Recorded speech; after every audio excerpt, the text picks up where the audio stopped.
अस्सलाम वालेकुम वरहमतुल्लाहि वबरकातुहू। खैरियत से आप लोग, होप यू ऑल फाइन। मेरा नाम है मोहम्मद और welcome back to my channel. Israel के कई सारे झूठ लगभग आ रहे हैं, उनके बारे में खुलासा हो रहा है और उसने फिर से एक नया टैक्टिक खेला, एक नया बहुत बड़ा झूठ बोला ताकि वो अपने इस अत्याचार को जस्टिफाई करे। इसराइल का प्रेसिडेंट हेrzog ने बताया और क्लेम किया कि हमास के एक बेस पे उनको हिटलर की एक बहुत मशहूर ऑटोबायोग्राफी है जिसका नाम है मैं कैंप। इस किताब को उन्होंने वहां से पाया और कहा कि इसमें कई सारे हाईलाइटेड एरियाज थे जिसमें बताया जा रहा है कि कैसे यहूदियों को मारना चाहिए। और इजरायली प्रेसिडेंट ने यह भी कहा कि इन पूरे चीजों को फॉलो कर रहे हैं हमास के लोग और वो लोग सारे जो यहूदी है उनके ऊपर अत्याचार कर रहे हैं ऐसे किस्म की किताब पढ़ के। तो इस वीडियो में मैं ब्रेक डाउन करूंगा कि क्या उन्होंने बताया और कैसा ये लोग एक नया टैक्टिक खेल रहे हैं। अल शिफा हॉस्पिटल जो गाजा में फलस्तीनियों का है उसको कंटिन्यूअसली उसके ऊपर बमबारी करके ये बताते हुए कि हमास का एक्चुअल बेस है। कैसा ये 9/11 का जो हादसा हुआ था अमेरिका में, उससे सेम ये लोग टैक्टिक चल रहे हैं, वही चीज को कॉपी पेस्ट कर रहे हैं ताकि अब यहाँ पे बताए कि हमास पे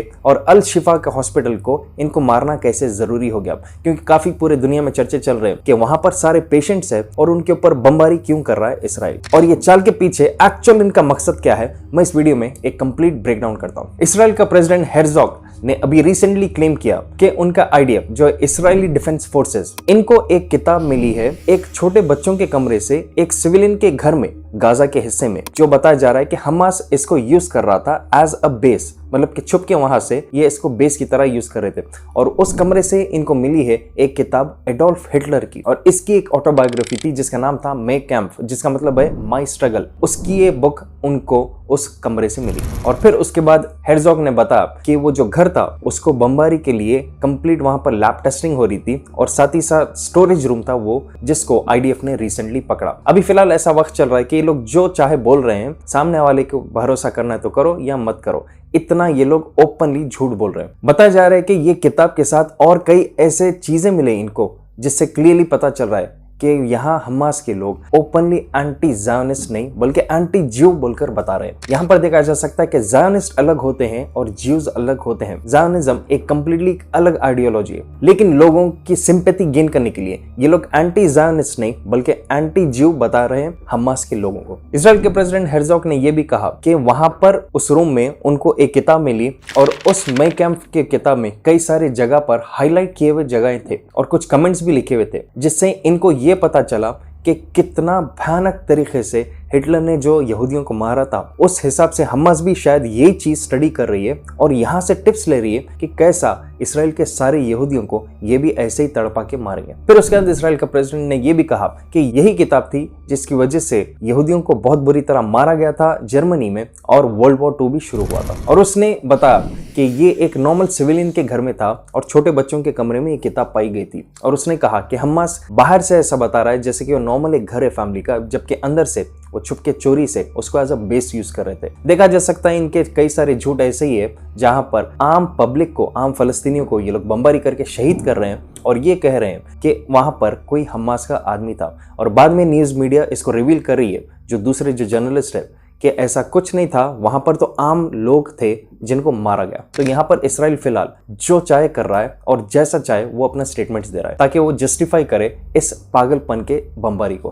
फिर उसके बाद हेrzog ने एक स्टेटमेंट दिया ये कहते हुए कि अक्टूबर 7 के हमास के हमले के बाद उनको जब ये किताब मिली, इससे इनको ये अंदाजा लग गया और पूरी तरह प्रूफ मिल गया कि हमास की एक ही आइडियोलॉजी है इस इसराइली प्रेसिडेंट के हिसाब से, कि हमास के लोग सारे यहूदियों को जलाना चाह रहे, मारना चाह रहे, काट के खत्म कर देना चाह रहे, मतलब कि जितने भी खतरनाक किस्म के तरीके होते हैं उस तरीके को फॉलो करते हुए जान लेना चाह रहे वो यहूदियों की। और सेम जिस तरह से नाजीज ने किया, नाजी मतलब जर्मनी में जो हिटलर के नीचे जो लोग काम कर रहे थे। तो यहाँ पर आप देख सकते हैं कि उसने किताब बताया और यहाँ पर कनेक्शन बता दिया कि हमास के लोग और हिटलर का दिमाग, ये दोनों की एक ही आइडियोलॉजी है। लेकिन यहाँ पर पूछा जा रहा है सवाल कि वाकई क्या किताब उनको मिली थी या उन्होंने किताब को प्लेस किया, इसके बारे में कोई प्रूफ नहीं है। वो बस अपनी तरफ से बोल रहे हैं और सामने वालों को एक्सपेक्ट कर रहे हैं पूरी तरह इसको बिलीव करने के लिए। अब यहाँ पर आते हैं एक बहुत ही इंपॉर्टेंट पॉइंट पर। कई साल पहले अमेरिका में भी 9/11 का बहुत बड़ा हादसा हुआ था और वहां पर सारे बिल्डिंग्स कोलैप्स हुए थे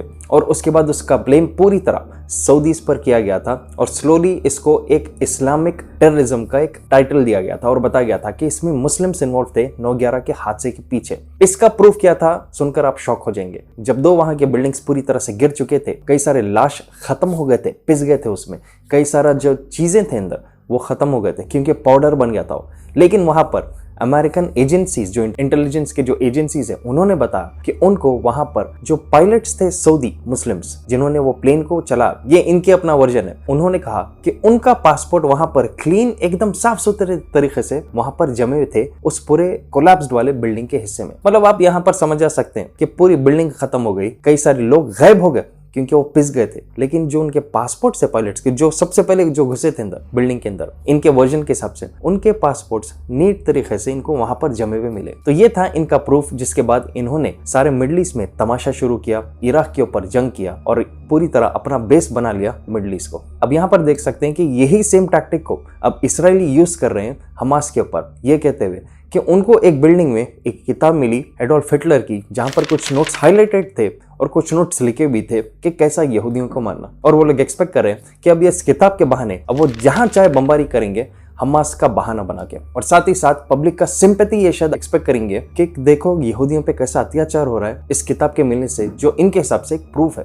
जबकि 9/11 के वक्त कॉन्स्पिरेसी थियरिस्ट ने यही कहा कि उन पासपोर्ट्स को फेक तरीके से रखा गया था एक जंग को शुरू करने के लिए अमेरिकन एजेंसीज की तरफ से। यहाँ पर भी आप देख सकते हैं कि सेम टैक्टिक इसराइली भी यूज कर रहे हैं। अब आते हैं यहाँ पर अगले वाले बहुत इंपॉर्टेंट पार्ट पर, वो है गाजा का सबसे मशहूर अभी जो लैंडमार्क चल रहा है, जहां पर कंटिन्यूअसली बमबारी हो रही है इसराइली की, और सारे विजुअल्स आ रहे हैं कि यहाँ पर मासूम लोग शहीद हो रहे हैं। मैं बात कर रहा हूँ गाजा के अल शिफा हॉस्पिटल के बारे में। अब यहाँ पर भी देखते हैं कि कैसा 9/11 के हादसे के वक्त एक ऐसे सेम चीज को यूज किया गया था साइकोलॉजिकल तरीके से, और यहाँ पर भी कैसा अल शिफा हॉस्पिटल को यूज किया जा रहा है कंटिन्यूअसली उसके ऊपर बमबारी करके। हेरज़ोग ने यह भी बताया कि हमास बहुत झूठ बोलता है और जो शिफा हॉस्पिटल में इलेक्ट्रिसिटी नहीं है ऐसा हमास झूठ कह रहा है, जबकि देखा जा सकता है कि अल शिफा हॉस्पिटल में हर जगह इलेक्ट्रिसिटी है, वहां पर कोई प्रॉब्लम नहीं हो रहा है, वहां पर पेशेंट्स है। और उसके साथ हेरज़ोग ने यह भी कहा कि इन्होंने हॉस्पिटल के एडमिनिस्ट्रेशन से बात भी किया और कंफर्म किया कि हम तुम्हारे साथ है पेशेंट्स को हील करने के लिए। और उसके बाद उसने बताया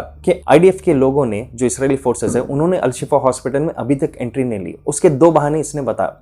एक है कि वहां पर मासूम लोग, जो पेशेंट्स हैं वहां पर, जो मासूम फलस्तीनी लोग हैं, उनका ट्रीटमेंट चल रहा है, तो ये दखल अंदाजी नहीं करना चाह रहे उसमें। देखा जा सकता है कि रोज रात पावर आउटेज हो रहा है, पूरी तरह वहां पर इलेक्ट्रिसिटी काटा जा रहा है, कम्युनिकेशंस काटे जा रहे हैं, और अल शिफा हॉस्पिटल के पास कंटिन्यूस बमबारी हो रही है जिसमें कई सारे पेशेंट्स शहीद हो रहे हैं। और दूसरा इसराइली फोर्सेस ने जो बहाना बनाया अल शिफा हॉस्पिटल को लेकर, वो है कि अल शिफा हॉस्पिटल के नीचे ही सबसे बड़ा मेन बेस है हमास के ऑपरेटिंग एरिया का। मतलब कि ये बताना चाह रहे हैं कि ऊपर जमीन पर अल शिफा हॉस्पिटल है और नीचे जमीन के कई सारे 100 फीट नीचे हमास का मेन बेस है। देखा जा सकता है कि इसमें एक असलियत ये है कि इसराइली फोर्सेस इसलिए वहां पर नहीं घुस रहे हैं क्योंकि शहर में उनको कई जगह पर मारा जा रहा है, इसलिए वो हवाई बमबारी करते ही रहते हैं। उसमें मासूम लोग शहीद हो या मत हो, उससे उनको फर्क नहीं पड़ा। और फिर उसके बाद इसने ऐसा बताया कि अल शिफा हॉस्पिटल का बर्बाद होना जरूरी है, इसलिए वो कई बार कह रहे हैं फलस्तीनियों को कि वहां से हट जाओ, और वो अल शिफा हॉस्पिटल को बमबारी करना वहां पर शुरू कर रहे हैं क्योंकि वो कह रहे हैं कि हमास के मेन बेस को उड़ाने का मतलब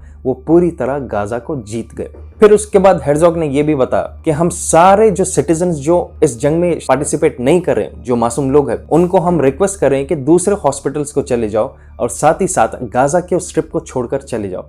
मैंने इससे पहले भी एक वीडियो बनाया जहां पर इसराइल का सीक्रेट प्लान लीक हुआ था, जहां पर वो लोग एक बहाने से गाजा के लोगों को गाजा से बाहर निकाल देना चाह रहे हैं ताकि कंप्लीट कंट्रोल और टेक ओवर करे, और उन लोगों को वो दूसरे देश में बसा देना चाह रहे हैं। मेक श्योर आप वो भी वीडियो चेक करो, काफी शॉकिंग डिटेल्स उसके अंदर है। तो अब यहाँ पर देखते हैं कि अल शिफा हॉस्पिटल को क्यों इतना लाइमलाइट में लाया जा रहा है, क्यों वो इनका सबसे बड़ा मेन टारगेट इसराइली इस वक्त बना रहे हैं। तो देखा जा सकता है कि कुछ साल पहले 9/11 का जब हादसा हुआ था, तो यहां पर उसको अमेरिका ने एक एक्सक्यूज की तरह यूज किया था, एक बहाने की तरह उसको यूज किया था, और पूरा ब्लेम डाला गया था मुस्लिम्स के ऊपर और इराक के ऊपर। उसके बाद जंग करने का ऐलान इन्होंने किया था इसी बहाने से। तो उस वक्त इराक को टेक ओवर करने के लिए एक साइकोलॉजिकल गेम खेला था अमेरिकन इंटेलिजेंस ने। वो ये है कि वहां का बगदाद एयरपोर्ट सबसे आइकॉनिक उसको बनाया गया था इनके मीडिया की तरफ से, ज़ायनिस्ट मीडिया की तरफ से। मतलब कि किसी एक चीज को इतना इंपॉर्टेंस इनके पास दिया गया था कि अगर वो डाउनफॉल हो जाएगा या इनके कंट्रोल में आ जाएगा तो समझो पूरा बगदाद, पूरा इराक इनके कंट्रोल में आ चुका। ऐसा ये बताना चाह रहे थे साइकोलॉजिकल वॉर जीतने के लिए और सारी दुनिया को बताने के लिए। एक आर्टिकल बहुत ज्यादा शेयर हो रहा है और रिसेंटली एक ट्विटर पर इसको शेयर भी किया जा रहा है। उसमें यही बताया गया कि पहले के दौर में जैसा इराक का बगदाद एयरपोर्ट वाला हिस्से को काफी मशहूर किया गया था, वैसे ही आज गाजा के अल शिफा हॉस्पिटल की भी हिस्से को मशहूर किया जा रहा है। आर्टिकल में बताया गया कि 2003 में जब अमेरिका ने इराक को टेक ओवर किया था, अमेरिका ने अपने मीडिया, मिलिट्री और साइकोलॉजिकल प्रोपेगेंडा शुरू किया था बगदाद के एयरपोर्ट की तरफ। और ऐसा बता सारे वेस्टर्न और अमेरिकन मीडिया के हिसाब से और उनके अमेरिकन लीडर्स के हिसाब से कि एयरपोर्ट के टेक ओवर करने का मतलब इराक को टेक ओवर करना है। और ये कंटिन्यूस प्रोपेगेंडा ये लोग खेलते रहे मीडिया के जरिए, साइकोलॉजी के जरिए, कि जब उन्होंने जंग के दौरान बगदाद एयरपोर्ट को टेक ओवर किया था तो साइकोलॉजी के हिसाब से जो आम पब्लिक होती है उनके दिमाग में ये बैठ गया था कि एयरपोर्ट गया तो समझो पूरा इराक गया। और कई सारे लोग जो उस वक्त जंग लड़ना भी चाह रहे थे या जो लोग सपोर्ट कर रहे थे इराकियों को, इराकी जो सोल्जर्स थे, तो वहां के इराकी लोग, उनका भी मोरल डाउन हो गया था। मतलब कि साइकोलॉजिकली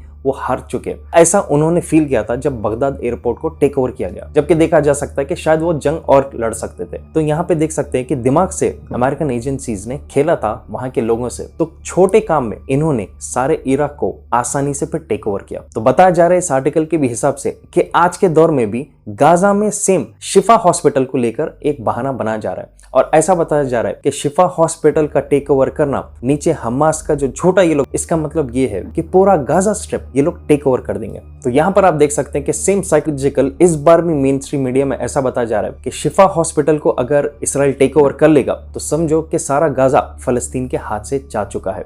ये भी एक साइकोलॉजिकल ट्रिक यहाँ पर ये लोग खेल रहे हैं। तो देखते हैं आगे आगे किस तरह से और कितने मासूम फलस्तीनियों को ये लोग शहीद करते रहेंगे बहाने बनाकर इनके अपने प्लान को कैरी आउट करने के लिए, ताकि इनका ग्रेटर इसराइल का जो प्रोजेक्ट है ये इसको जल्द से जल्द पूरी तरह फॉर्म करने के लिए। मेरी एक अपील है आप सबसे कि ऐसे वीडियोस को जो इसराइल से रिलेटेड टॉपिक्स होते हैं इनको यूट्यूब बहुत ज़्यादा टेक डाउन करता है, रिस्ट्रिक्ट करता है। तो साथ ही साथ मैं इन वीडियोस को मेरे फेसबुक के भी पेज पर अपलोड करते रहता हूं और मेरे व्हाट्सएप चैनल पर सारे अपडेट्स देते रहता हूं। दोनों के लिंक्स आपको डिस्क्रिप्शन में मिल जाएंगे। और मेरे इस मीडिया को आप सपोर्ट करिए, क्योंकि आज के दौर में सच को बताना काफ़ी मुश्किल है इस ज़ायनिस्ट कंट्रोल्ड मीडिया में।